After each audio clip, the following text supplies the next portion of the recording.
안녕하세요. 수학만 강사 허우성입니다. 오늘은 수리논술 수업 안내차 인사드리려고 합니다. 기본적으로 수리논술이라고 하면 주위에서 누가 논술로 어딜 갔다더라 하는 이야기를 많이 들어보셨을 텐데요. 입시에서 수리논술이 어떠한 부분을 차지하고 있으며 또 대학별로 요구하는 사항은 어떤 것이 있는지, 그로 인해 학생들이 준비하는 과정은 어떻게 되는지 상세히 알아보도록 하겠습니다. 먼저 모두 잘 아시다시피 입시는 정시와 수시로 이루어져 있습니다. 이때 정시는 3곳을, 수시는 6곳을 지원하게 됩니다. 간략하게만 이야기해보면 주로 정시는 수능을, 수시는 내신을 위주로 학생을 선발한다고 알고 계실 겁니다. 이때 대부분 어떤 경우에 수리논술 전형을 선택하는지 생각해보면 우리 학생들이 고1 때부터 꾸준히 그리고 열심히 공부를 해서 내신 점수를 잘 관리해왔고 또 그로 인해 수시 대비 전략이 뚜렷하면 좋겠지만 대부분의 학생들은 안타깝게도 그러지 못한 경우가 많습니다. 고2, 고3이 될수록 뒤늦게 공부를 시작하는 경우가 많죠. 그 결과 수시에서 갈 수 있는 학교는 한계가 보이고 그렇다 보니 흔히 말하는 정시 올인을 선택하게 됩니다. 이때 수시 6장을 모두 포기할 것이냐, 이에 대해 처음에는 무조건 정시 올인이야 라고 했었던 경우도 막상 수시 원서 접수가 다가올수록 주위에서 이제 논술을 지원하는 학생들이 하나둘 보이기 시작합니다. 왜냐하면 논술에는 내신 비중이 크지 않다는 걸 알게 되기 때문입니다. 또 그러다 보니 수시 6장을 그냥 포기하는 게 어렵다는 생각도 들기 시작합니다. 그 시기가 수시 원서 접수를 하는 9월이 다가올 쯤인데요. 그때쯤 정시 올인인 학생들도 모두 논술 전형을 지원하는 분위기가 형성이 되면서 이에 휩쓸려서 육논술 지원을 하게 됩니다. 쉽게 생각하실 수 있듯이 평균적으로는 당연히 논술 시험 준비를 미리 한 학생일수록 결과가 더 좋을 것이라는 건 당연한 일이겠죠. 여기서 학생도 학부모님들도 많이 고민하시는 부분이 기회비용에 대한 문제일 것입니다. 논술 대비를 할 시간에 좀 더 정시에 집중한다면 더 좋은 결과가 있지 않을까? 이런 고민이죠. 물론 합리적인 의심이고 필요한 고민인 것은 맞습니다. 또한 실제로 학생들마다 상황이 다르다 보니 신중히 고민해야 할 부분이기도 합니다. 해서 오늘 설명을 통해서 조금이나마 선택에 도움이 되었으면 하고 더 나아가서 필요하다면 충분히 상담을 통해서도 도움을 드릴 수 있는 기회가 되었으면 합니다. 자, 그럼 이제 논술 시험을 위해 필요한 준비 과정을 확인해 볼 텐데요.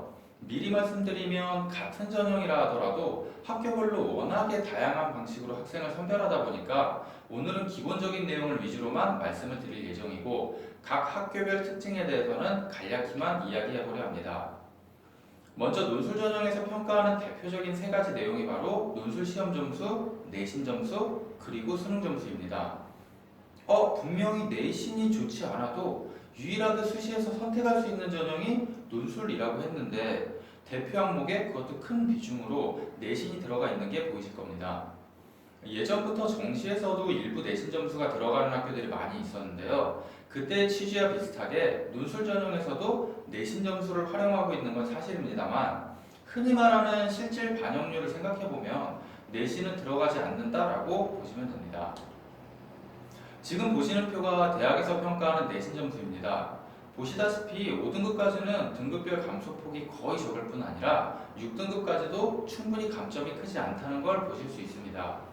반영은 30에서 40%라고 하지만 실질적으로는 점수에 큰 영향을 주지 못합니다.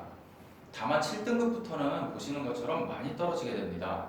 해서 본인이 논술을 대비하겠다라고 한다면 적어도 3학년 남은 내신을 통해 전체 평균 등급이 7.0이 넘어가지 않아야 합니다.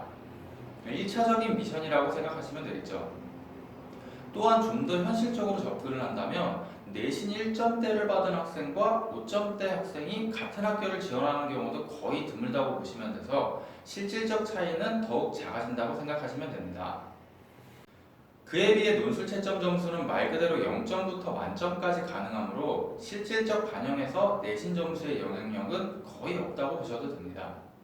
실예로 2년 전에 내신이 5등급인 학생이 경희대 치대 2000대 17의 경쟁을 뚫고 추가도 아닌 무산 선발을 시켰던 경험상 내신이 7등급이 아니라면 실제로는 어느 학교를 지원해도 내신으로 인해 떨어질 가능성은 없다고 보셔도 된다고 말씀드리고 싶습니다. 그 다음 주목해야 할 부분이 바로 수능이죠. 수능은 논술에서 최저, 즉 논술 시험의 자격을 얻기 위한 용도로 활용이 됩니다. 그래서 보통 정시 기준으로는 해당 대학을 합격하기 힘든 정도로 하향 설정되어 있지만 워낙 수능이란 시험이 그날 상황과 컨디션에 따라 예측 불가한 경우가 많으므로 매우 중요하게 고려해야 할 사항입니다. 해서 9월 원서 접수 시에는 담당 논술 선생님과 충분한 상담이 필요한 이유이기도 합니다. 자, 다음 표는 대표적인 학교들의 수능 최저 등급을 간략하게 정리한 표인데요. 특이한 점이 있다면 최저를 요구하지 않는 학교에서 연세대나 한양대, 시립대 등 상위 학교도 존재하는 걸 보실 수 있을 겁니다. 결과적으로 가장 중요한 점수가 바로 논술 시험 점수입니다. 논술 수업의 주 목적은 당연히 시험을 잘 봐서 좋은 점수를 받는 것입니다. 그럼 이제는 논술 시험이 일반적인 내신 또는 수능과는 어떤 점이 다른지 한번 알아보도록 하겠습니다. 논술 시험에서 가장 중요한 요소가 무엇이냐라고 한다면 바로 시험 이름에서 알 수 있듯이 논리적 사고라고 할 수 있습니다. 일단 논리적 사고의 설명을 위해 또 다른 사고인 직관적 사고와 비교해서 알아보겠습니다. 여기서 직관적 사고를 간단히 이야기하면 바로 그럴 것 같다 라는 감을 이야기합니다. 직관적 사고 역시 학생들이 공부를 할 때 매우 중요하게 다루는 요소입니다. 흔히 문제를 해결함에 있어 쉽고 빠르게 답을 구하는 경우가 많이 있는데 감이라고는 하지만 교육과정에서 요구하는 문제들이 개념을 벗어난다거나 또는 이상한 문제가 있다거나 그런 경우가 거의 없다 보니 생각보다 직관적인 방법을 통해 문제를 해결할 수 있는 경우가 많이 있습니다. 해서 일반적인 학생들은 자연스럽게 이 직관적 사고를 통해서 답을 구하는 경우가 많습니다. 아쉽게도 이러한 과정을 통해 답을 구하게 되면 논술 시험에서는 답을 맞는다 하더라도 점수는 받을 수 없습니다. 해서 논술 수업의 1차 목적은 바로 학생들이 큰 구별 없이 사용하던 이 직관적 사고와 논리적 사고에 의한 풀이를 명확히 구별하고 이를 통해 철저하게 논리적 과정만을 사용해서 답을 구하는 연습을 하게 됩니다. 이 점이 바로 내신이나 수능을 대비하는 과정과 가장 큰 차이점이라고 생각하시면 됩니다. 주위에서 입시를 간접 경험하신 분들은 이런 이야기도 많이 들어보셨을 겁니다. 한 학생이 논술 시험을 봤는데 모두 다 잘 풀었고 다 맞은 것 같다. 그런데 합격은커녕 대기번호조차 받지 못했다. 이제 이런 경우가 대부분 평소 내신이나 수능을 풀던 습관 그대로 직관적 풀이를 통해 답을 구한 경우라고 생각하시면 됩니다. 이쯤에서 눈치채셨겠지만 논술 시험은 철저하게 과정 중심으로 채점하다 보니 직관적으로 답을 구한 학생보다 오히려 논리적 과정으로 몇 줄 적고 막힌 학생이 오히려 더 큰 점수를 받게 된다는 걸 아실 수 있을 겁니다. 아까 예를 들었던 경희대 치대를 합격한 학생 역시 시험 후 저와 확인 과정에서 대부분의 문항에서 답을 구하지 못하고 중간에 막혔음에도 그럼에도 불구하고 합격할 수 있었던 이유이기도 합니다. 이제 논술 수업에 대한 장점을 이야기해 보도록 하겠습니다. 방금 말씀드린 대로 수업의 주 목적이자 시험에서 가장 중요한 내용인 논리적 사고를 통한 연습과 직관적 사고와의 명확한 구별을 할 수 있게 되는 것입니다. 또한 처음 말씀드린 내용 중에 학교마다 성향이 달라서 문제의 난이도부터 유형 그리고 점수를 채점하는 기준까지 모두 다르다는 이야기도 했었는데요.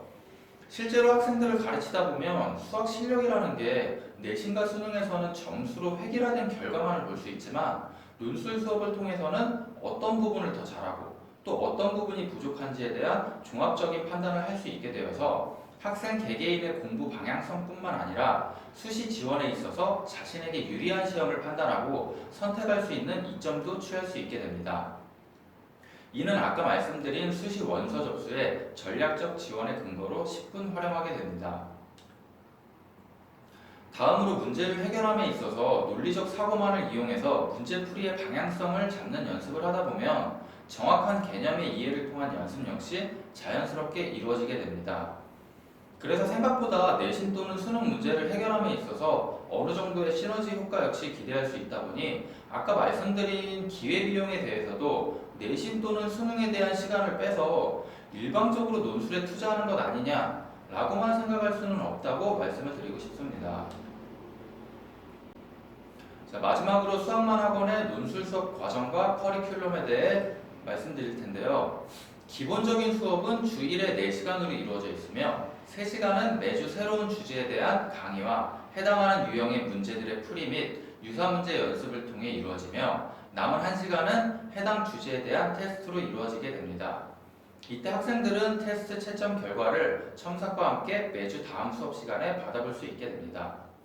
진행되는 반은 실력 및 시기별로 개념반, 실력반, 실전반, 파이널로 이루어져 있습니다. 개념반은 교육과정에 해당하는 개념 및 증명에 관한 내용과 모의고사 또는 쉬운 논술 기출 문제들을 통한 연습반이며, 실력반은 논술 기출 문제들 중 빈도가 높은 유형별로 연습을 하는 반입니다. 실전반은 9월 수시 원서 접수 이후에 실제 해당 학교 및 유사학교 기출문제 및 변형 문제를 다루는 과정이며, 파이널반은 수능 직후 실제 시험 직전 총정리 및 실전 테스트 연습을 실시하는 반입니다. 이상으로 논술 전형 및 수학만 논술 수업에 대해 알아보았습니다만, 짧은 영상을 통해 소개를 하다 보니 더 많은 정보를 전달해 드리지 못해 좀 아쉬움이 남는데요. 혹시 관심이 있으시거나 더 자세한 상담을 원하신다면 언제든지 학원으로 연락을 주시면 감사하겠습니다.